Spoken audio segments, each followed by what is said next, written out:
உங்களுக்கும் பஞ்ச பாண்டவர்களுக்கும் என்ன சம்பந்தம்? இல்ல உங்களுக்கும் ராஜராஜ சோழனுக்கும் தான் என்ன சம்பந்தம்? நீங்க யாரு?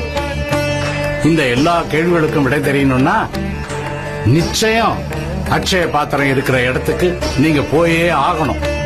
எங்க? குமரி கண்டம்.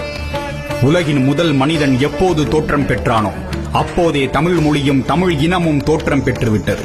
உலகின் முதல் மனிதன் தோற்றம் பெற்றதாக வரலாற்று ஆய்வாளர்களால் நம்பப்படும் இடம் பாண்டியர்கள் ஆட்சியின் கீழ் இருந்த குமரி கண்டம். 49 நாடுகளையும் செழிப்பான மலைகளையும் நதிகளையும் கொண்டு மாபெரும் சாம்ராஜ்யமாக இருந்த நம் குமரி கண்டம் தற்போது கடலுக்கு அடியில் அமைதியாக உறங்கிக் கொண்டிருப்பது நம்மில் எத்தனை பேருக்கு தெரியும்? இன்று தனித்தனி நாடுகளாக உள்ள இந்தியா, இலங்கை மற்றும் ஆஸ்திரேலியா கண்டம் முதல் ஆப்பிரிக்கா கண்டம் வரை இணைத்து பறந்து விரிந்து இருந்ததுதான் நம் குமரி நாடு. 9990